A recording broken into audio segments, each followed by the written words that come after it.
Hello everyone, welcome back to my YouTube channel. हम लोग इस वीडियो में देखने वाले हैं एनसीईआरटी सार संग्रह 2024 और कंप्लीट करने वाले हैं इंडियन ज्योग्राफी। इंडियन ज्योग्राफी का यह पार्ट 2 रहने वाला है। पार्ट 1 हो चुका है। अगर आपने नहीं देखा है तो लिंक जो है डिस्क्रिप्शन बॉक्स में मिल जाएगी, वहाँ से आप लोग जाकर के देख सकते हैं। फिलहाल इसे स्टार्ट करते हैं क्लाइमेट से, जलवायु से। साथ ही साथ मैं एक बात क्लियर करना चाहती हूँ, कौटिल्य जीएस का बिहार दौरा का प्रैक्टिस सेट आ चुका है। सर के ऐप पे आप लोग को मिल जाएगा, जिन्हें परचेस करना हो तो कर सकते हैं। मैं भी करवाऊंगी, लेकिन थोड़ा वक्त मुझे लगेगा। फिलहाल इसे स्टार्ट करते हैं फर्स्ट नंबर क्वेश्चन से। किसी क्षेत्र की जलवायु को निर्धारित करने वाले मुख्य कारक कौन सा है? किसी क्षेत्र की जलवायु को निर्धारित करने वाले मुख्य कारक कौन सा है? तो अच्छा आंसर अवस्थिति है। और भी बहुत सारे कारक हैं, जैसे कि एक ट्रिक यहाँ पे दिया गया है, लैंड फॉर्म्स। याद रखिएगा,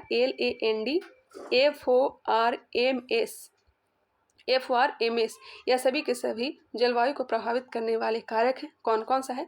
तो लैटिट्यूड है, अल्टीट्यूड है, nearness from sea, direction of wind, forest है, ओशियन करेंट्स है, रेनफॉल है, माउंटेन है एंड सॉइल है। अक्षांश, ऊंचाई, समुद्र से निकटता, पवन की दिशा, वन, समुद्री जलधाराएं, वर्षा, पहाड़ या पर्वत, मिट्टी, यह सभी के सभी जलवायु को प्रभावित करने वाले कारक हैं। इसे याद रखिएगा, क्वेश्चन पूछा जाता है बीपीएससी में भी। अक्षांश, ऊंचाई, समुद्र से निकटता, पवन की दिशा, वन, समुद्री जलधाराएं, वर्षा, पहाड़ या पर्वत, मिट्टी, यह सभी के सभी जलवायु को प्रभावित करने वाले कारक हैं। ट्रिक भी याद रखेंगे, लैंड फॉर्म से एल से लैटिट्यूड, ए से अल्टीट्यूड, एन से nearness from sea, direction of wind, forest, O से ओशियन करेंट्स, आर से रेनफॉल, एम से माउंटेन और एस से सॉइल। इस पर थोड़ा मैंने ज़्यादा वक्त दिया क्योंकि यहाँ से क्वेश्चन पूछे जाते हैं, इसलिए। नेक्स्ट क्वेश्चन पे आ जाइए। भारत में ग्रीष्मकालीन मानसून के प्रवाह की समान दिशा क्या है? भारत में ग्रीष्मकालीन मानसून के प्रवाह की समान दिशा क्या है? तो हो जाएगा दक्षिण पश्चिम से उत्तर पूरब। दक्षिण पश्चिम से उत्तर पूरब। भारत के उत्तर पश्चिमी मैदानों में शीत ऋतु में किसके प्रभाव से वर्षा होती है? किसके प्रभाव से वर्षा होती है? तो पश्चिमी विक्षोभ के प्रभाव से। कौन से क्षेत्र में? उत्तरी पश्चिमी मैदान में, पंजाब, कश्मीर, यह सब वाले जो क्षेत्र में जो बारिश होती है, यह पश्चिमी विक्षोभ के प्रभाव से ही होती है। भारत के किन राज्यों में शरद ऋतु में वर्षा होती है? ठंड के मौसम में वर्षा होती है पंजाब एवं तमिलनाडु एवं आंध्र प्रदेश। पंजाब तो नहीं, लेकिन तमिलनाडु एवं आंध्र प्रदेश तो होता ही है। पंजाब में भी होता है पश्चिमी विक्षोभ के कारण से, याद रखिएगा। भारत में औसत वार्षिक वर्षा कितनी है?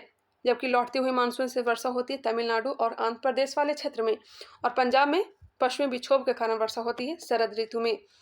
भारत में औसत वार्षिक वर्षा कितनी है? तो लगभग 125 सेंटीमीटर।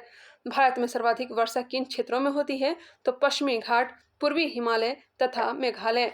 याद रखिएगा, पश्चिमी घाट, पूर्वी हिमालय और मेघालय, पूर्वी हिमालय तथा मेघालय। भारत में उष्णकटिबंधीय मानसूनी जलवायु पाई जाती है तथा यहाँ सर्वाधिक वर्षा दक्षिण पश्चिम मानसून द्वारा होती है। जलवायु को मानसूनी जलवायु कहा जाता है। सिंपल सा क्वेश्चन पूछा जाए कि भारत की जलवायु कैसी है, तो टिक करिएगा मानसूनी। कैसी जलवायु है? मानसूनी जलवायु है। सर्वाधिक वर्षा किससे होती है? तो दक्षिण पश्चिम मानसून के द्वारा ही भारत में सर्वाधिक वर्षा होती है। नेक्स्ट क्वेश्चन है, भारतीय उपमहाद्वीप पर ग्रीष्म ऋतु में ऊंचे दाब और निम्न दाब हिंद महासागर से वायु का आकर्षण करते हैं, जिसके कारण प्रभावित होती है। भारतीय उपमहाद्वीप पर ग्रीष्म ऋतु में ऊंचे दाब और निम्न दाब हिंद महासागर से वायु का आकर्षण करते हैं, जिसके कारण प्रभावित होती है दक्षिण पश्चिमी मानसून। यहाँ पे व्यापारिक पवन के बारे में दिया गया है। व्यापारिक पवन 0 से 30 डिग्री उत्तरी एवं दक्षिणी अक्षांशों के मध्य बहने वाली पवन है। 0 से कितने डिग्री? तो 0 से 30 डिग्री उत्तरी एवं 0 से 30 डिग्री दक्षिण अक्षांशों के मध्य बहने वाली पवन है। ये पवनें उपोष्ण उच्च वायुदाब कटिबंधों से विषुवतीय निम्न वायुदाब कटिबंधों की ओर बहती है। ये पवनें उपोष्ण उच्च वायुदाब कटिबंधों से विषुवतीय निम्न वायुदाब कटिबंधों की ओर बहती है। उत्तरी गोलार्ध में इन्हें उत्तर पूर्व व्यापारिक पवन कहते हैं, जबकि दक्षिण गोलार्ध में इसे दक्षिण पूर्व व्यापारिक पवन कहते हैं। आगे बढ़ते हैं। पश्चिम बंगाल में और असम में ग्रीष्म ऋतु में चलने वाली पवनों का स्थानीय भाषा में क्या कहते हैं? पश्चिम बंगाल और असम में ग्रीष्म ऋतु में चलने वाली पवनों का स्थानीय भाषा में काल वैसाखी और असम में चाय वर्षा कहते हैं। काल वैसाखी तथा चाय वर्षा। भारत में सबसे कम वर्षा वाला स्थान कौन सा है? तो लेह लद्दाख वाला क्षेत्र है। आंसर हो जाएगा लेह। कोपेन ने वर्ष 1918 में विश्व की जलवायु को कितने वर्गों में विभाजित किया? तो 5 वर्गों में। कोपेन ने वर्ष 1918 में विश्व की जलवायु को कितने वर्गों में विभाजित किया? तो 5 वर्गों में। जलवायु निर्धारण के आधार क्या क्या है? तो वार्षिक एवं मासिक औसत तापमान, वार्षिक एवं मासिक औसत तापमान, वार्षिक एवं मासिक वर्षा और वनस्पति। जलवायु निर्धारण के आधार कौन कौन सा है? वार्षिक एवं मासिक औसत तापमान, वार्षिक एवं मासिक वर्षा और वनस्पति। यह सब क्वेश्चन जो है अधिकांश बीपीएससी में भी पूछा जाता है। यहाँ पे जो देख रहे हैं आप लोग, कोपेन की योजना के अनुसार भारत के जलवायु प्रदेश, यहाँ से क्वेश्चन बीपीएससी बिहार दरोगा में पूछे जाते हैं। तो यहाँ पे आप लोग ध्यान देंगे। जलवायु के प्रकार कौन कौन सा है? तो लघु शुष्क ऋतु, वाची मानसूनी जलवायु, वर्ण संकेत है AMW। AMW में आते हैं गोवा के दक्षिण में, भारत का पश्चिमी तट। शुष्क ग्रीष्म ऋतु AS के अंतर्गत तमिलनाडु का कोरोमंडल तट आता है। उष्णकटिबंधीय सवाना जलवायु AW, कर्क रेखा के दक्षिण में प्रायद्वीपीय पठार का अधिकांश भाग AW के अंतर्गत आता है। अर्ध शुष्क स्टेपीय जलवायु BSHW, उत्तर पश्चिमी गुजरात, पश्चिमी राजस्थान और पंजाब के कुछ भाग।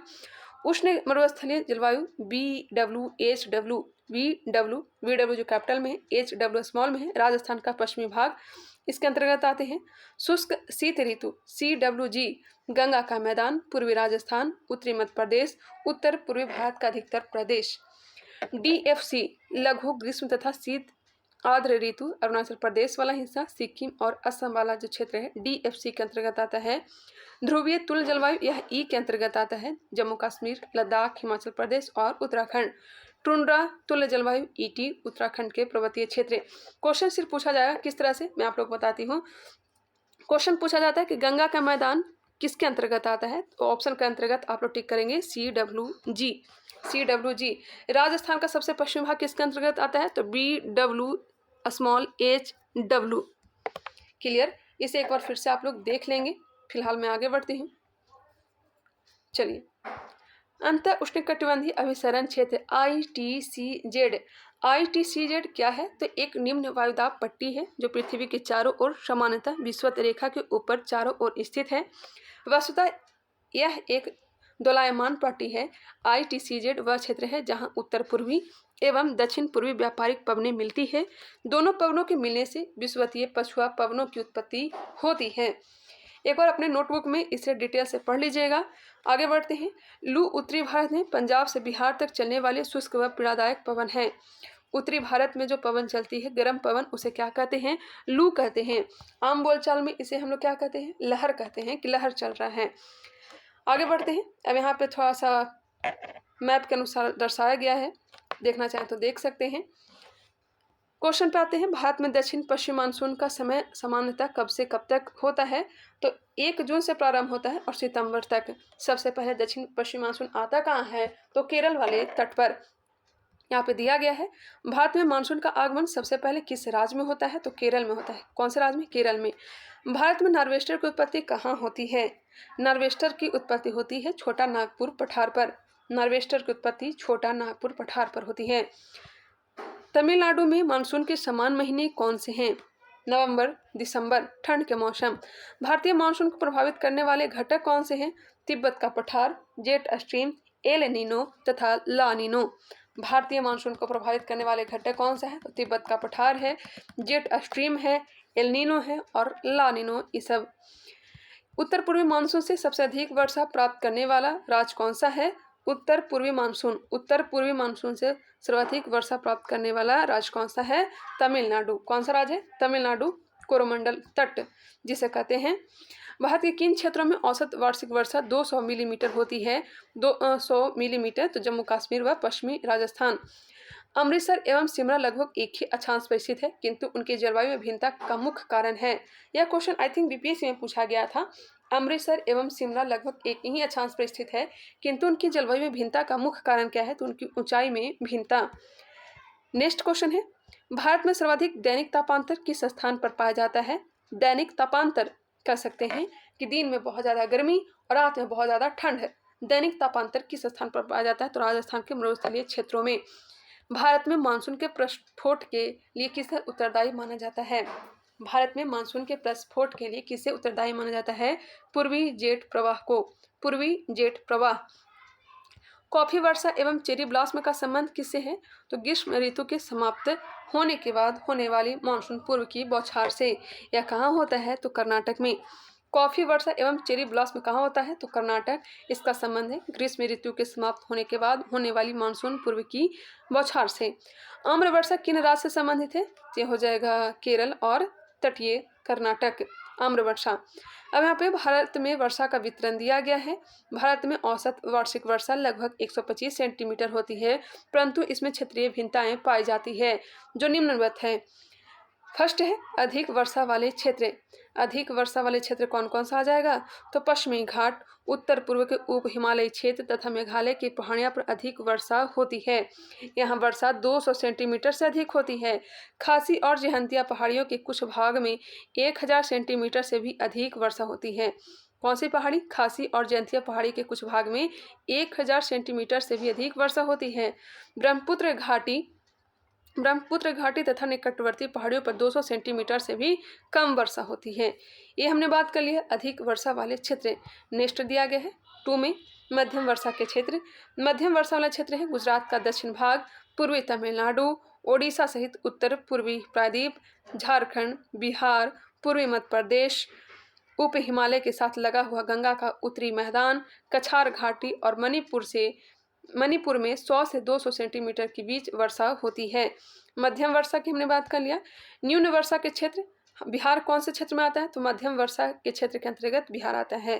न्यून वर्षा के क्षेत्र के अंतर्गत पश्चिमी उत्तर प्रदेश, दिल्ली, हरियाणा, पंजाब, जम्मू कश्मीर, पूर्वी राजस्थान, गुजरात तथा दक्कन के पठार पर वर्षा 50 से 100 सेंटीमीटर के बीच होती है, जिसे न्यून वर्षा के क्षेत्र के अंतर्गत रखा गया है।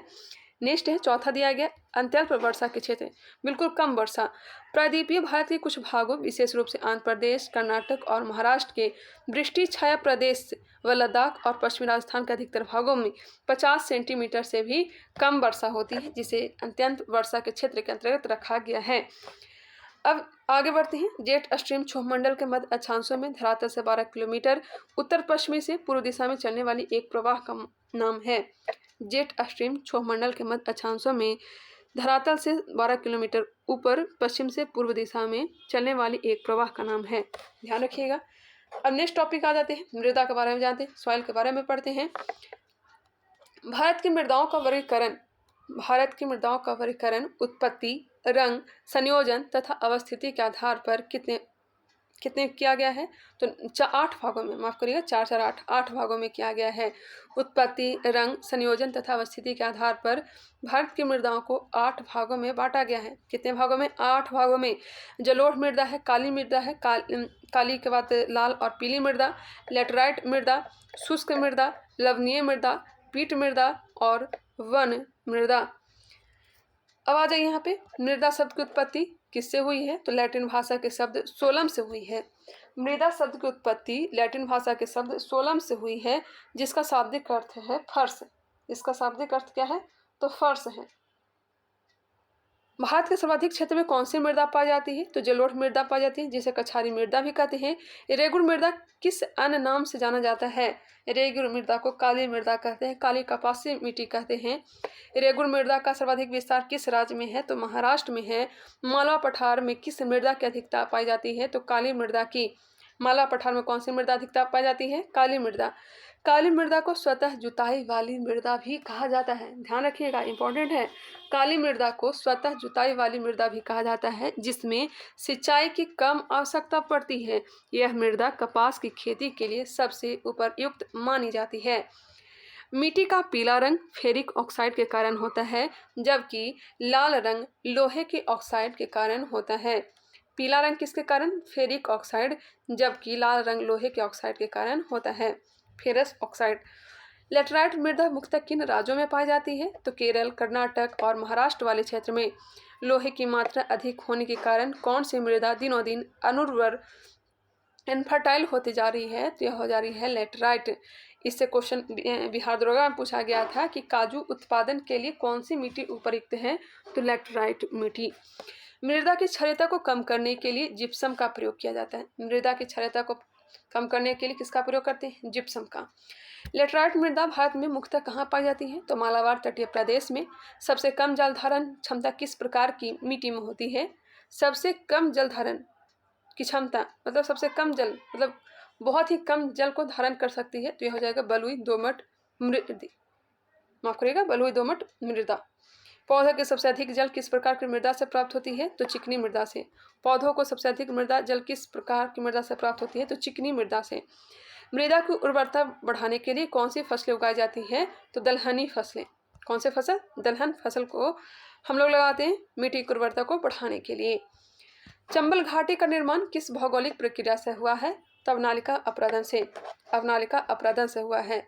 चाय बागानों के लिए कौन सी मृदा उपयुक्त है? तो लैटराइट।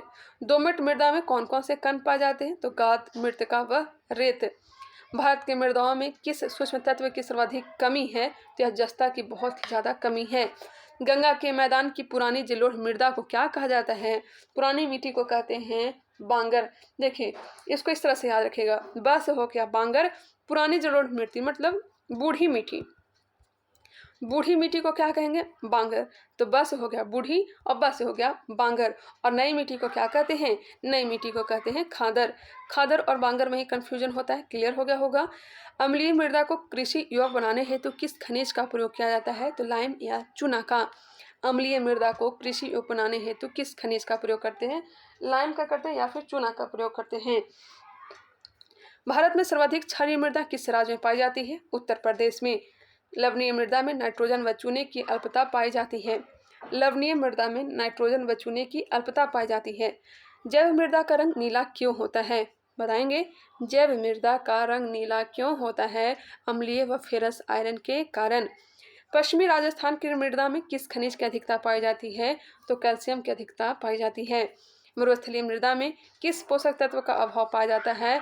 नाइट्रोजन का अभाव होता है। इस कारण से ही मरुस्थल में कीटभक्षी पौधा ज़्यादातर उगते हैं। मृदा अपरदन को किस प्रकार रोका जा सकता है? मृदा अपरदन को कई कारण है रोकने का, तो वनारोपण इसमें मुख्य है। वन को रोप करके मृदा के अपरदन को रोक सकते हैं।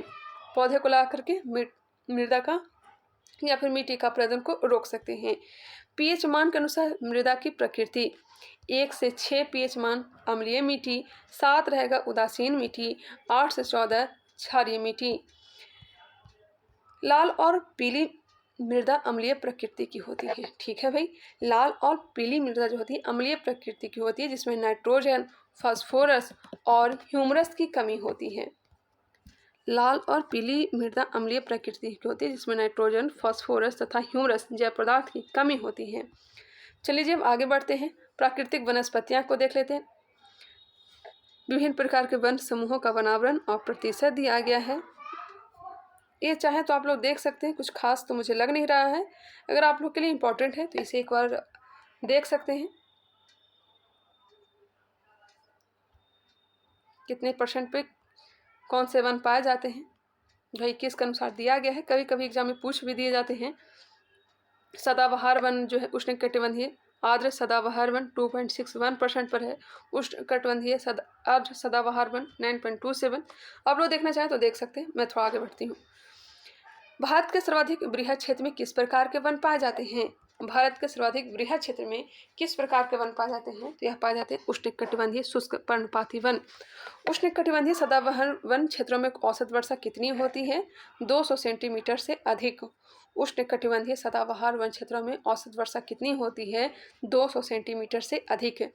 भारतीय वनस्पति सर्वेक्षण के संस्थापक सर जॉर्ज किंग थे तथा इसकी स्थापना 13 फरवरी 1890 को की गई थी। भारतीय वनस्पति सर्वेक्षण के संस्थापक कौन थे? सर जॉर्ज किंग थे तथा इसकी स्थापना 13 फरवरी 1890 को हुई थी। यह सब क्वेश्चन पूछा जाता है एग्जाम में, इसलिए थोड़ा मैं ज़्यादा फोर्स कर रही हूँ। भारतीय वनस्पति सर्वेक्षण के संस्थापक सर जॉर्ज किंग, स्थापना 13 फरवरी 1890 को। भारत में सिलिकोना वृक्ष कहाँ पाया जाता है? तो दार्जिलिंग में। कत्था बनाने हेतु किस वृक्ष की लकड़ी का प्रयोग होता है? तो खैर की लकड़ी का। सामाजिक वानिकी में प्रयुक्त बहुउद्देशीय वृक्ष का उदाहरण है खेजड़ी है। सामाजिक वानिकी में प्रयुक्त बहुउद्देशीय वृक्ष का उदाहरण क्या है? तो खेजड़ी है। खेजड़ी मेरे ख्याल से राजस्थान में इसकी सब्जी बनाई जाती है और 1000 रुपये किलो तक की यह आती है। नेक्स्ट है भारत में वन संरक्षण अधिनियम किस वर्ष पारित किया गया? तो वर्ष 1980 में। वन संरक्षण अधिनियम कब लाया गया है? 1980 में। सागौन तथा साल के वृक्ष किस प्रकार के वनों में पाए जाते हैं? बताएंगे। सागौन तथा साल के वृक्ष किस प्रकार के वनों में पाए जाते हैं? तो उष्णकटिबंधीय आर्द्र पर्णपाती वनों में। काफी मजबूत लकड़ी मानी जाती है। पश्चिमी हिमालय को शीतोष्ण पेटी में देवदार वृक्षों का बाहुल्य है। याद रखिएगा, पश्चिमी हिमालय की शीतोष्ण पेटी में देवदार वृक्षों का बाहुल्य है। बांस की कौन सी प्रजाति छत्तीसगढ़ में सर्वाधिक पाई जाती है? तो लाठी बांस। बांस की कौन सी प्रजाति छत्तीसगढ़ में सर्वाधिक पाई जाती है? छत्तीसगढ़ में लाठी बांस पाई जाती है, मतलब उससे लाठी बनाया जाता होगा मेरे ख्याल से। लाठी बांस कहने का मतलब तो वही हुआ। लंबी जड़ों और नुकीले कांटों अथवा सूल युक्त झाड़ियों और लघु वृक्षों वाले वन समानतः पाए जाते हैं। तो राजस्थान में लंबी जड़ों और नुकीले कांटों अथवा सूल युक्त झाड़ियों और लघु वृक्षों वाले वन समानतः कहाँ पाए जाते हैं? राजस्थान में। आखिर लंबा जड़ हो क्यों जाता है? तो पानी की खोज में जड़ जो है लंबे हो जाते हैं। संयुक्त राष्ट्र खाद्य एवं कृषि संगठन की नवीन रिपोर्ट के अनुसार वार्षिक स्तर पर वन क्षेत्रों में सबसे ज्यादा वृद्धि में भारत को विश्व में कौन सा स्थान प्राप्त हुआ है? 8वां स्थान। भोजपुर या फिर भुज वृक्ष कहाँ पाया जाता है? भोजपत्र यह कहाँ पाया जाता है? हिमालय में। कहाँ? हिमालय में। आई थिंक जो शादी ब्याह में पत्तल पे खाना खिलाया जाता है उसी को शायद भोजपत्र कहा जाता है, और यह कहाँ पाया जाता है? हिमालय वाले क्षेत्र में। पलास के वृक्ष को जंगल की आग भी कहा जाता है। याद रखिएगा, पलास के वृक्ष को जंगल की आग कहा जाता है, फ्लेम ऑफ द फॉरेस्ट कहा जाता है। भारत के किस राज्य में सागौन के वन पाए जाते हैं? सागौन के वन पाए जाते हैं मध्य प्रदेश। समुद्र तल से सर्वाधिक ऊंचाई पर पाए जाने वाला वृक्ष कौन सा है? देवदार है। चिपको आंदोलन के प्रणेता कौन थे? सुंदरलाल बहुगुणा। भारतीय वन सर्वेक्षण की स्थापना कब हुई थी? याद रखिएगा, याद रखने का एक टॉपिक है। भारतीय वन सर्वेक्षण की स्थापना 1 जून 1981। भारतीय वन सर्वेक्षण की स्थापना 1 जून 1981। FSI। भारतीय वन सर्वेक्षण की स्थापना कब हुई थी? 1 जून 1981 को। भारत में मैंग्रोव वनस्पति कितने प्रतिशत में विस्तृत है? मैंग्रोव वनस्पति 4992 वर्ग किलोमीटर। 4992 वर्ग किलोमीटर किसके अनुसार? 2021 के अनुसार। भारतीय वन प्रबंधन संस्थान की स्थापना वर्ष 1982 में भोपाल में की गई थी। वन प्रबंधन संस्थान की स्थापना 1982 में कहाँ? भोपाल में। भारत के 8 वनस्पति क्षेत्र कौन कौन सा 8 वनस्पति क्षेत्र है? तो पश्चिमी हिमालयी क्षेत्र है, पूर्वी हिमालयी क्षेत्र, असम क्षेत्र, सिंधु का मैदानी क्षेत्र, गंगा का मैदानी क्षेत्र, दक्कन का क्षेत्र, मालाबार क्षेत्र और अडवान क्षेत्र। पश्चिमी हिमालय क्षेत्र का विस्तार जो है कश्मीर से कुमायूं तक है। वनस्पति वितरण हम लोग आगे देख लेंगे। पूर्वी हिमालयी क्षेत्र सिक्किम से दार्जिलिंग, असम क्षेत्र ब्रह्मपुत्र व सुरमा घाटियाँ, सिंधु का मैदानी क्षेत्र पंजाब, पश्चिमी राजस्थान और उत्तरी गुजरात का मैदान, गंगा का मैदानी क्षेत्र कछारी मैदान, दक्कन क्षेत्र भारतीय प्रायद्वीप समग्र भूमि, मालाबार क्षेत्र प्रायद्वीपीय तट, अडवान क्षेत्र अडवान द्वीप। अब यहाँ पर देख लेते हैं वनस्पति वितरण क्या क्या है। पश्चिमी हिमालयी क्षेत्र के अंतर्गत शीतोष्ण कटिबंधीय भाग जैसे कि चीड़, देवदार, शंकुधारी वृक्ष, कोनिफर्स व चौड़ी पत्ती वाली शीतोष्ण वृक्ष, यह सब शीतोष्ण कटिबंधीय भाग के अंतर्गत आता है। अल्पाइन क्षेत्र श्वेत देवदार, श्वेत भोज वृक्ष व सदाबहार वृक्ष, यह सब अल्पाइन क्षेत्र के अंतर्गत आता है। पूर्वी हिमालय क्षेत्र में वनस्पति वितरण किया गया। शीतोष्ण क्षेत्र ओक, जायफल, द्विफल, बड़े फूलों वाले सदाबहार वृक्ष एवं छोटी बेत के जंगल पाए जाते हैं। असम क्षेत्र, इसमें सदाबहार वन और बीच बीच में घने बांसों तथा लंबी घासों के झुरमुट हैं। सिंधु का मैदानी क्षेत्र, यह क्षेत्र शुष्क व गर्म है, इसमें कटीले वन व झाड़ियाँ मिलते हैं। गंगा का मैदानी क्षेत्र में इनमें गेहूँ, चावल, गन्ने की खेती होती है। दक्कन क्षेत्र, इसमें पतझड़ वाले वृक्षों के जंगलों से लेकर तरह तरह के जंगली झाड़ियाँ के वन हैं। नेक्स्ट है मालाबार क्षेत्र, घने जंगलों के अतिरिक्त व्यापारिक फसलें पाई जाती हैं जैसे कि नारियल, सुपारी, काली मिर्च, कॉफ़ी, चाय, रबड़ और काजू आदि। अडवान क्षेत्र में इसमें सदाबहार, अर्ध सदाबहार, कच्छ वनस्पति, समुद्र तटीय व अपलावी जंगलों की अधिकता है।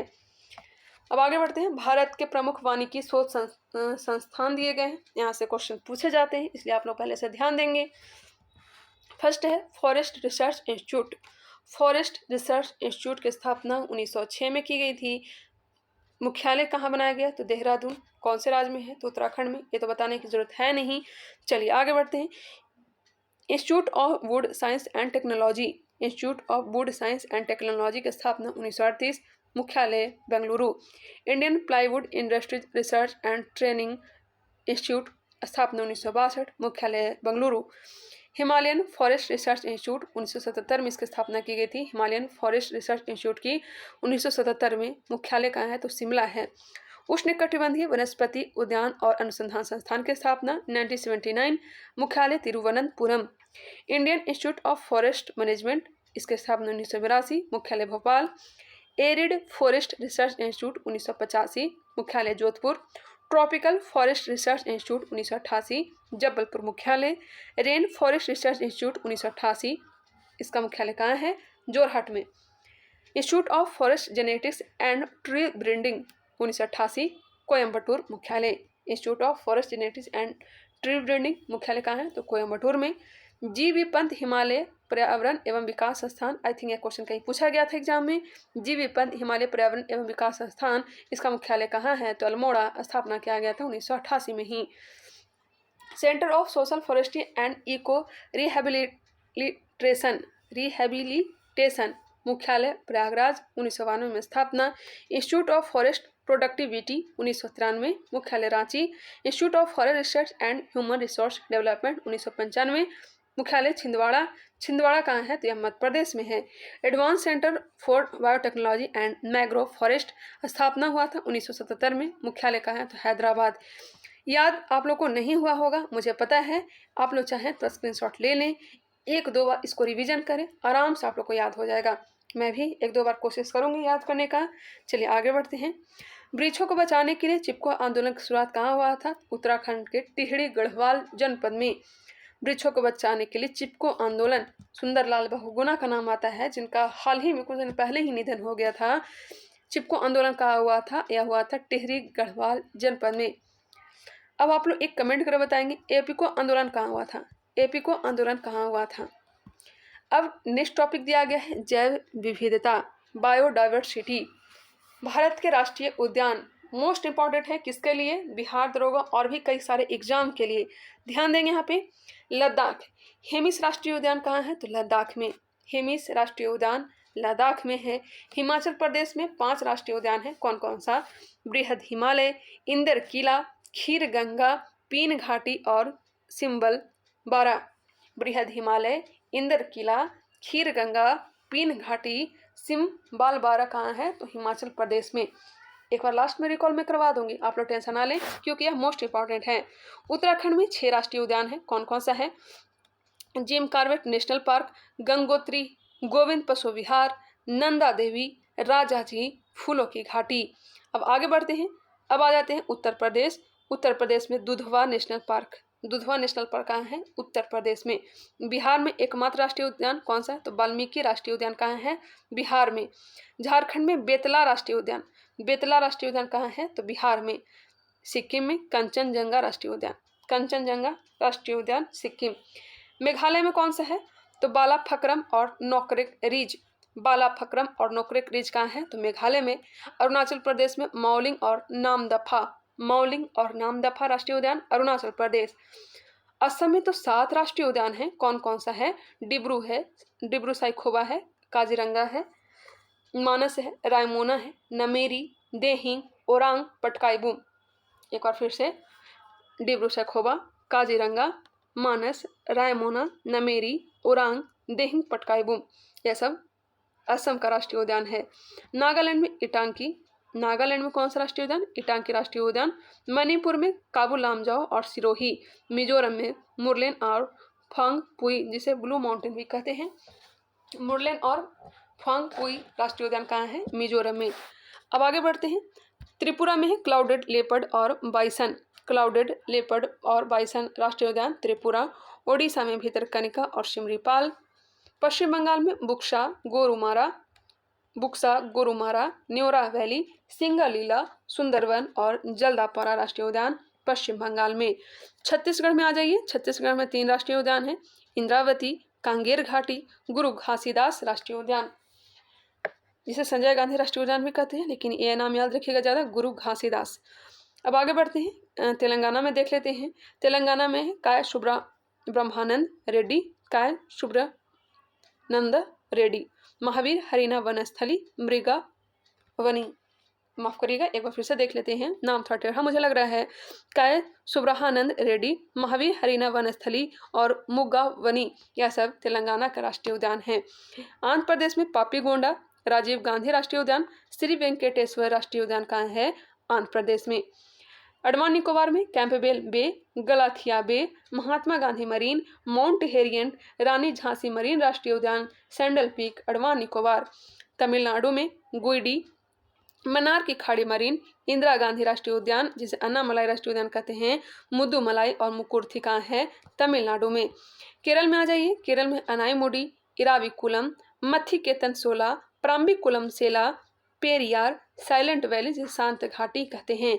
लास्ट में एक बार फास्ट तरीके से मैं रिवीजन करवा दूंगी, अभी बस ध्यान से देखिए। कर्नाटक में 5 राष्ट्रीय उद्यान है, अंसी, बांदीपुर, बनेरघट्टा, कुंद्रेमुख और नागरहोल। अंसी, बांदीपुर, बनेरघट्टा, कुंद्रेमुख, नागरहोल राष्ट्रीय उद्यान कहाँ है? तो कर्नाटक में। गोवा में महावीर राष्ट्रीय उद्यान जिसे मोलम राष्ट्रीय उद्यान कहते हैं। महाराष्ट्र में चांदोली, पेंच। देखिए पेंच में बहुत ज़्यादा कन्फ्यूजन होता है, तो पेंच जो है ना महाराष्ट्र और मध्य प्रदेश के सीमा पर स्थित है, ठीक है। तो चांदोली, पेंच, गुगामल, तदोबा, अधारी, नवेगांव, नागजीरा, संजय गांधी या फिर बोरीवली, यह राष्ट्रीय उद्यान कहाँ है? महाराष्ट्र में। गुजरात में आ जाइए, वंसदा, ब्लैक बक, गिर मरीन राष्ट्रीय उद्यान, गुजरात। वंसदा, ब्लैक बक, गिर मरीन राष्ट्रीय उद्यान कहाँ है? यह गुजरात में है। मध्य प्रदेश रह गया, मध्य प्रदेश में बांधवगढ़, फॉसिल, कान्हा, माधव, पेंच, डायनासोर, कूनो, पन्ना, संजय, सतपुड़ा, वन विहार, यह सभी के सभी मध्य प्रदेश में। आप लोग देख सकते हैं सबसे ज़्यादा राष्ट्रीय उद्यान कहाँ है? तो मध्य प्रदेश में ही। अब आगे है हरियाणा, हरियाणा में कालेसर और सुल्तानपुर, कालेसर और सुल्तानपुर राष्ट्रीय उद्यान Haryana. Mukundra Hills, Desert Hills, Keoladeo Ghana Paschim Bihar, Ranthambore, Sariska राष्ट्रीय उद्यान, यह सभी सभी राजस्थान में। मुकुंदरा हिल्स, डेजर्ट, केवलादेव घाना, रणथंभौर और सरिस्का राष्ट्रीय उद्यान राजस्थान। नेक्स्ट है जम्मू कश्मीर, सिटी फॉरेस्ट, दांचीगाम, किश्तवाड़ और काची नाग। सिटी फॉरेस्ट, दांचीगाम, किश्तवाड़ और काजी नाग राष्ट्रीय उद्यान जम्मू कश्मीर। एक बार फिर से मैं रिकॉल करवा लेती हूँ कम समय में, ध्यान से आप देखिएगा। लद्दाख में हेमिस राष्ट्रीय उद्यान, हिमाचल प्रदेश में बृहद हिमालय, इंद्रकिला, खीरगंगा, पिन घाटी, सिमबाल बारा। उत्तराखंड में जिम कार्बेट, गंगोत्री, गोविंद पशु विहार, नंदा देवी, राजाजी, फूलों की घाटी। बिहार में वाल्मीकि राष्ट्रीय उद्यान, उत्तर प्रदेश में दुधवा राष्ट्रीय उद्यान, झारखंड में बेतला राष्ट्रीय उद्यान, सिक्किम में कंचनजंगा, मेघालय में बालाफक्रम और नोक्रेक रिज, अरुणाचल प्रदेश में मौलिंग और नामदफा। असम आ जाइए, डिब्रू सखोवा, काजीरंगा, मानस, नामेरी, राशोना, ओरांग और पटकाई देहिंग पटकाई बुम। नागालैंड में इंटांकी राष्ट्रीय उद्यान, मणिपुर में केवू लामजाओ और सिरोही। मिजोरम में है मुरलेन और फांगपुई राष्ट्रीय उद्यान जिसे ब्लू माउंटेन कहते हैं। ब्लू माउंटेन से बिहार दुर्गा में क्वेश्चन पूछा जा चुका है। भितरकनिका उड़ीसा, सिमलीपाल उड़ीसा। इंद्रावती, कांगेर घाटी, गुरु घासीदास छत्तीसगढ़, बुक्सा, गोरुमारा, न्योरा वैली, सिंगालीला, सुंदरवन, जल्दापारा राष्ट्रीय उद्यान Paschim Bengal. Campbell Bay, Galathea Bay, Mahatma Gandhi Marine, Mount Harriet, Rani Jhansi Marine, Saddle Peak, Andaman Nicobar. Andhra Pradesh, Papikonda, Rajiv Gandhi, Shri Venkateswara, यह सब आंध्र प्रदेश में। काय सुब्रह्मण्यन रेड्डी, महावीर हरिना वनस्थली, मुरुगा वनी राष्ट्रीय उद्यान तेलंगाना। तमिलनाडु में गुइडी, मन्नार की खाड़ी मनीर, इंदिरा गांधी, मुद्दुमलाई, मुखुर्थी। जिन्हें याद हो गया होगा वो फास्ट करके आगे बढ़ सकते हैं या फिर बढ़ा सकते हैं। केरल में अनाईमुडी, इराविकुलम, मथिकेतन सोला, प्राम्बिकुलम सोला, पेरियार और साइलेंट वैली कहाँ है? केरल में। कर्नाटक में अंसी, बांदीपुर, बनेरघट्टा, कुंद्रेमुख और नागरहोल। गोवा में महावीर। महाराष्ट्र में चंदोली, पेंच, गुगामल, तदोबा, अधारी, नवेगांव, नागजीरा, संजय गांधी। गुजरात में वंसदा, ब्लैक बक, गिर मरीन जिसे कच्छ की खाड़ी कहते हैं, मुकुरथा हिल, डेजर्ट हिल, केवलादेव घाना, रणथंभौर, सरिस्का। हरियाणा में कालेसर और सुल्तानपुर। ये जो मरीन है ये कच्छ की खाड़ी में अवस्थित है, ये याद रखिएगा। जम्मू कश्मीर, सिटी फॉरेस्ट जिसे सलीम अली कहते हैं दार्जिलिंग, किश्तवाड़ और काजीनाग, यह कहाँ है? जम्मू कश्मीर में। आई होप क्लियर हो गया होगा। एक बार आप लोग चाहें तो खुद से भी देखने का प्रयास करें। मैं आगे बढ़ती हूँ। मेरा कोशिश रहता है कि मैं अच्छे से आप लोग को समझा पाऊँ, यहीं पे याद करवा सकूँ। तो चलिए अब आगे बढ़ते हैं। विलुप्त हो रहे जीवों तथा पेड़ पौधों के जीनों के संरक्षण हेतु नॉर्वे द्वारा अंतर्राष्ट्रीय जीन बैंक की स्थापना की जा रही है। अंतर्राष्ट्रीय जीन बैंक की स्थापना किसके द्वारा की जा रही है? तो नॉर्वे के द्वारा। किसके द्वारा? नॉर्वे के द्वारा स्थापित की जा रही है। भारत का सबसे बड़ा वनस्पति उद्यान कहाँ स्थित है? तो कोलकाता में। भारत में सबसे बड़ा वनस्पति उद्यान कहाँ है? कोलकाता।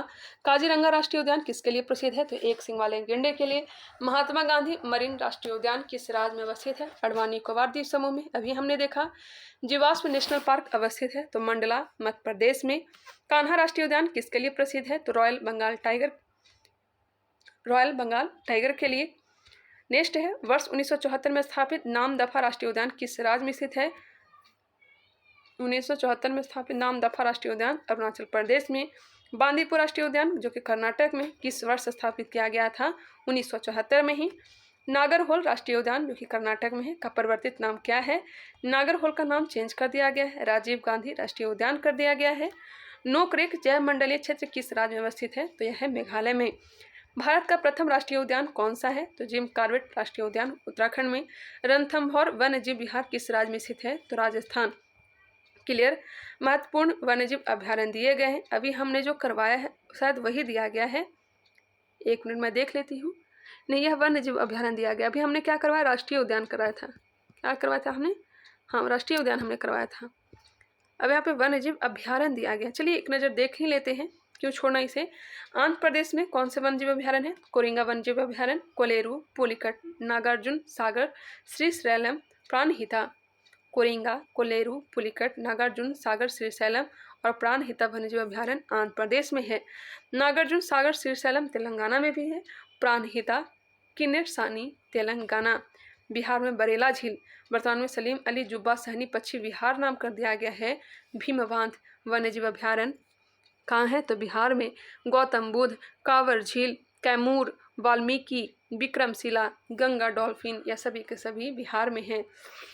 चंडीगढ़ में है सुखना झील। छत्तीसगढ़ में अचान कमार और सीता नदी। गोवा में भगवान महावीर। गुजरात में ग्रेट इंडियन बस्टर्ड गिर, कच्छ की खाड़ी, नल सरोवर, नारायण सरोवर, नल सरोवर है पक्षी के लिए, नारायण सरोवर चिंकारा के लिए, पूर्णा जंगली गधा। हिमाचल प्रदेश चंद्रताल, पोंग डैम झील, रेणुका। जम्मू कश्मीर में होंकेसर, सुरिनसर और मानसर। लद्दाख में चांगथाल शीत मरुस्थल, काराकोरम। चांगथाल शीत मरुस्थल और काराकोरम। झारखंड में डालमा, गौतम बुद्ध, हजारीबाग, पारसनाथ, पलामू और तोप चंची। कर्नाटक में डांडेली, घाट प्रभा, चिंचोली, ताल, कावेरी। केरल में थंडेकर, इदुक्की, नेयार, प्राम्बिकुलम, मालाबार, पेरियार, वायनाड, कुमारा, कौम। मध्य प्रदेश में बोरी, गांधी सागर, राष्ट्रीय चंबल, पन्ना, रातापानी, सोन घड़ियाल। महाराष्ट्र में फनसोड़, बोर, कलसुबाई, हरिश्चंद्र घाट, मेलघाट, नागजीरा पक्षी, पेनगंगा, उमरेद, करहांडला। ओडिशा में भितरकनिका, चिल्का, गहीरमाथा, नंदनकानन, सप्तकोशिया गॉर्ज, सिमलीपाल, ओडिशा। हरिके झील कहाँ है? तो पंजाब में। माउंट आबू, सरिस्का, जवाहर सागर, राष्ट्रीय चंबल वन विहार, राजस्थान। तमिलनाडु में है कोडाई कनाल, नेल्लई, पॉइंट कैलीमर, पुलिकट झील, सत्यमंगलम, कलंकड़, इंदिरा गांधी और वेंदाथंगल वन्यजीव अभ्यारण्य, यह सब तमिलनाडु में। वखीरा वन्यजीव कैमूर तो अपने बिहार में है। महावीर स्वामी राष्ट्रीय चंबल, ओखला पक्षी, पटना पक्षी विहार, उत्तर प्रदेश। दिल्ली में असोला घाटी, जिसे इंदिरा प्रदर्शनी के नाम पर रखा गया है, असोला घाटी। अरुणाचल प्रदेश पखुई, सेसा ऑर्किड, असम दीपोरबिल, पूर्वी कार्बी अंगलांग, लावोखोवा। मिजोरम दम्पा, थोरांटलाग। सिक्किम में किताम, पांगोलखा। त्रिपुरा में गुमटी, सिपाही जाला। नागालैंड में फाकिम, रंगपहर, पुली वड़जे और उत्तराखंड में केदारनाथ। क्लियर हो गया। याद नहीं हुआ होगा, मुझे पता है, क्योंकि बहुत सारे नाम यहाँ पे दिए गए थे। तो मैं आप लोग को यही गुजारिश करूँगी कि आप लोग एक बार फिर से स्क्रीनशॉट ले करके रिवीजन कर लिया करें। तो चलिए आगे बढ़ते हैं। भारत का प्रथम गीत प्रजनन केंद्र कहाँ है? तो पिंजौर हरियाणा में। जबकि दूसरा कहाँ है? तो राजभट खावा पश्चिम बंगाल में। याद रखिएगा, भारत का प्रथम गीत प्रजनन केंद्र कहाँ है? तो पिंजौर हरियाणा। जबकि दूसरा कहाँ है? तो राजभट खावा पश्चिम बंगाल। सिमलीपाल वन्यजीव अभ्यारण्य उड़ीसा राज्य के किस जिले में स्थित है? तो मयूरभंज जिला में। भरत पक्षी विहार भारत में साइबेरियन सारस के लिए प्रसिद्ध है। भरतपुर पक्षी विहार भारत में साइबेरियन सारस के लिए प्रसिद्ध है। इसे केवलादेव घाना पक्षी विहार के नाम से जाना जाता है।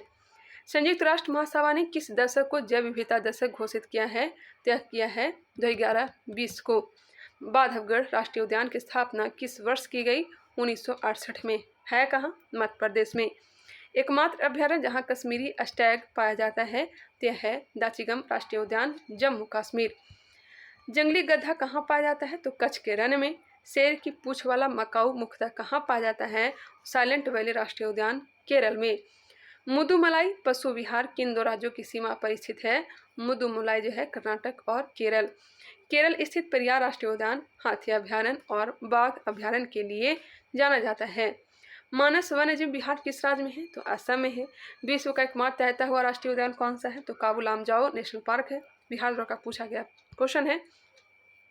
यहाँ पर महत्वपूर्ण पर्यावरणीय दिवस दिया गया है, जिसे हम लोग अगले वीडियो में कंप्लीट करेंगे। मिलते हैं नेक्स्ट वीडियो में, तब तक के लिए धन्यवाद। काफ़ी वीडियो लंबा बन गया है। वीडियो पसंद आया होगा तो लाइक करिएगा, कमेंट करके ज़रूर बताइएगा वीडियो कैसा आप लोग को लगा। तब तक के लिए धन्यवाद।